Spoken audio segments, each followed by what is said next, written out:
Bonsoir à tous, j'espère que vous allez bien. Voici l'édition du mercredi 22 août 2018. 1h03, Pékin.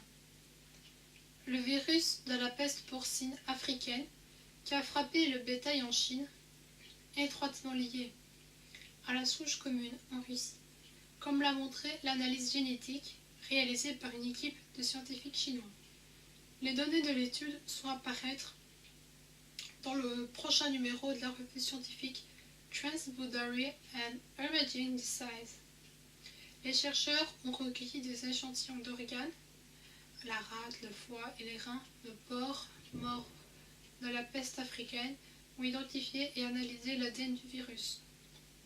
Il s'est avéré que la sélection de la souche est complètement identique à celle détectée lors des manifestations en Géorgie en 2007, à Krasnodar en 2012, à Irkoutsk en 2017 et en Estonie en 2014. Les auteurs ont noté que cette même souche a été vue dans d'autres villes de la Russie, en Biélorussie et en Ukraine. La demande croissante de viande de porc en Chine a entraîné une augmentation significative de l'importation de la viande des porcs vivants. Les chercheurs ont suggéré que la cause de la flambée du virus de l'acier vient des produits importés illégalement. La lutte contre la maladie est compliquée par le fait que les agriculteurs locaux, afin d'éviter des pertes économiques, envoient des porcs mourants sur les marchés locaux. Cela conduit à une propagation rapide de la peste porcine africaine sur les autres fermes locales. Rappel, la peste porcine africaine est mortelle pour les porcs à cause d'une maladie causée par un virus. Pour l'homme, ce virus est inoffensif, mais il inflige des dégâts à l'élevage. La Chine est aujourd'hui le plus grand consommateur et producteur de porc dans le monde. Les 3 énoncés en août, la flambée de cette maladie en Chine a suscité un grand retentissement. Il convient également de noter que ce virus n'a encore aucun médicament ou vaccin. 5h30, Caracas. Sur la côte nord du Venezuela, un puissant tremblement de terre s'est produit, rapporte The Guardian.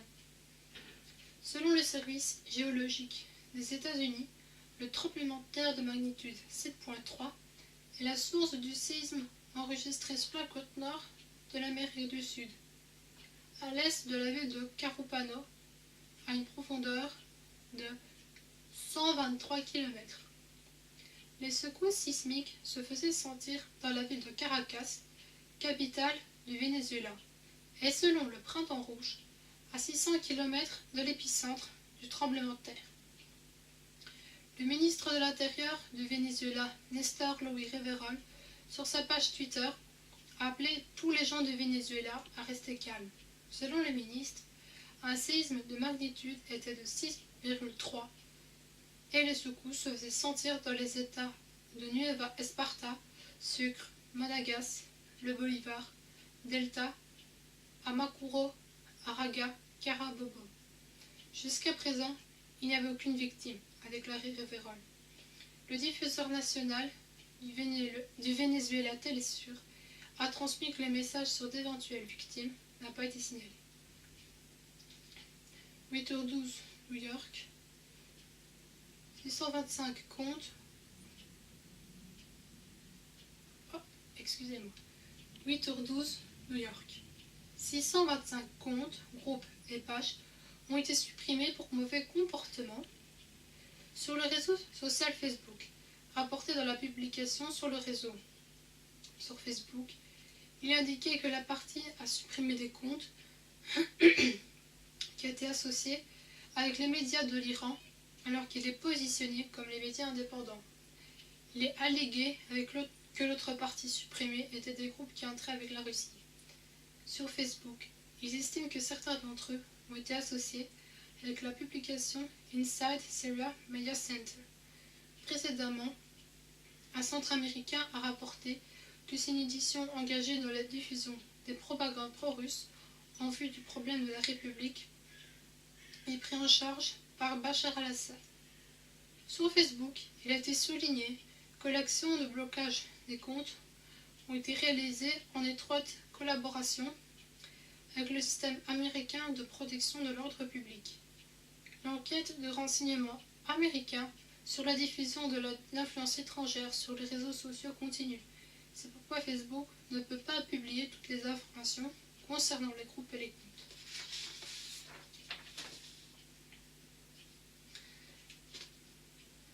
8h25, Oslo. L'augmentation d'un contingent militaire américain en Norvège va à l'encontre de la politique traditionnelle norvégienne et considérée comme une étape inamicale, ont déclaré les représentants de l'ambassade de Russie à Oslo, rapporté par le journal Izvestia.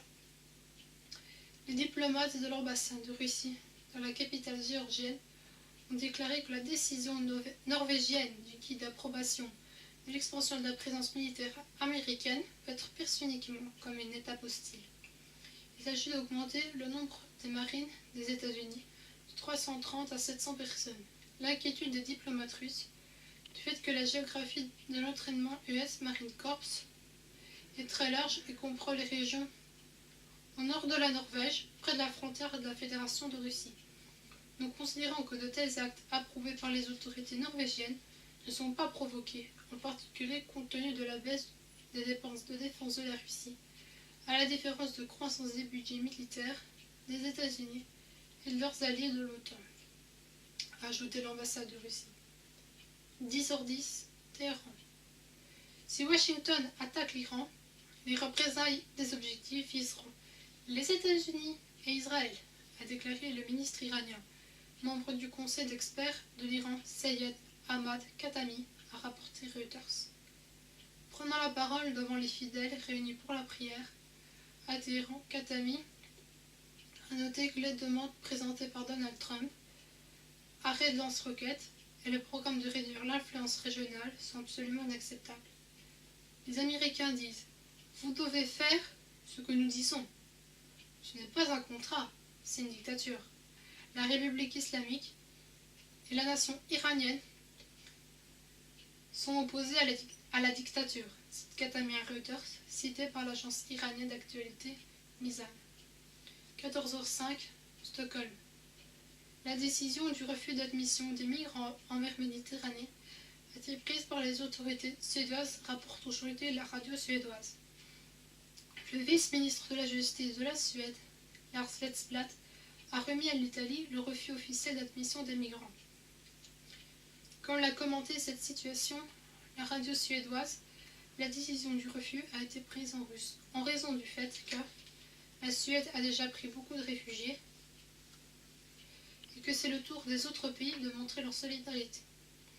Avec les mots d'Anne Cheblon, représentant de l'organisation Médecins sans frontières, la ligne du gouvernement suédois réside dans le fait que l'Union européenne doit être totalement solidaire de la politique de demande d'asile. Et dans cette situation d'urgence, il n'est pas sur les mots qui n'assument aucune responsabilité. Le commentaire de la part du ministère des Affaires de la migration de la Suède à ce jour n'a pas été suivi. Les pays membres de l'Union européenne, lors d'un sommet en juin de cette année, ont décidé que la distribution sauvée en Méditerranée de migrants sera volontaire, contrairement à ce qui a été fait par les pays du groupe de Visegrad. Aujourd'hui, la pratique est que les organisations non gouvernementales engagées dans le sauvetage des migrants méditerranéens n'ont pas été prises en Italie et gardent le cours en Espagne et à Malte. Rappelons que la Suède, en 3 ans, de 2005 à 2017, a adopté 218 milliers de migrants, et sans plus de tous les pays d'Europe par habitant, dans le pays de 9,8 millions de personnes. Aussi un rappel urgent que l'immigration, la situation en Europe en 2015 et les pays de l'Union européenne, pour la première fois, ont été contraints d'unir leurs efforts pour trouver une solution. Faudrait. 14h37, Tbilissi. Le procès de l'accusation de la Russie, de la soi-disant occupation du territoire géorgien, a été déposé par le ministre de la Justice de la Géorgie à la Cour européenne des droits de l'homme le 23 août, selon le site officiel de l'Office géorgien. En dehors de cela, La plainte contient l'accusation de fermeté du harcèlement de groupes ethniques géorgiens dans la République à la prise des personnes impliquées dans la mort de Archila Tatounachvili en Ossétie du Sud et les falsifications des résultats de l'examen de cette affaire. Comme le dit le communiqué, la Fédération de Russie doit être responsable de la violation de plusieurs articles de la Convention européenne des droits de l'homme. L'article sur le droit à la vie, interdiction de la torture, droit à la liberté et à la sécurité, sur le droit de la vie personnelle et familiale, de la sécurité, ainsi que l'article sur le droit à un recours effectif. Rappel, le citoyen de la Géorgie, Archila Tatounachvili, a été arrêté en Ossétie du Sud par le personnel du comité de sûreté de l'État le 22 février 2018 sur des soupçons d'espionnage. Selon les forces de l'ordre ossétiennes du Sud, Tatounachvili a participé au conflit osséto-géorgien et a travaillé pour les services secrets géorgiens. Pour rappel, le 8 août 2008, la Géorgie a introduit des troupes sur le territoire de l'Ossétie du Sud et a commencé à bombarder des maisons civiles et de la position de la paix russe. En conséquence, elle a tué plus d'un millier de civils et 72 militaires russes. Qu'est-ce que bleu, hein? La Fédération de Russie a pris la défense des habitants de la République et a repoussé les troupes géorgiennes et les a contraints de se replier et de quitter l'Ossétie du Sud. Le 26 août 2008, la Russie a reconnu l'indépendance de l'Ossétie du Sud et de l'Abkhazie. 16h12, Genève. Le nombre de cas de virus mortel de fièvre hémorragique du virus Ebola dans la province du Nord Kivu, dans la République démocratique du Congo, a dépassé une centaine de personnes, raconté sur Twitter par le canal du ministère de la Santé du pays, rapporte TASS. L'ensemble de la région, au 21 août, a enregistré 102 cas de fièvre hémorragique, 75 confirmés et 27 probables. Ainsi, pour les jours passés, le nombre de cas confirmés de la maladie a augmenté de 6 et le nombre de morts du virus a augmenté de 4. 9 cas sont en cours d'étude. A noter que l'activité se poursuit sur la vaccination de la population. Depuis son début, le 8 août 2018, ont été vaccinées 1603 personnes. C'est déjà un bon début. Rappelons que sur la nouvelle flambée de la maladie du virus Ebola, le ministre de la Santé de la RDC, Oli Ilunga, a été déclaré le 1er août, seulement une semaine après l'annonce de la fin de la précédente épidémie de fièvre. Rappelons également que le 8 août, les spécialistes de l'OMC ont identifié la plus dangereuse souche du virus Ebola dans le pays, caractérisée par une très forte mortalité atteignant 90%. La situation est également compliquée par des affrontements entre les groupes rebelles et les forces gouvernementales. C'est tout pour ce soir. J'espère que ça vous a plu, que ça vous a aidé à distinguer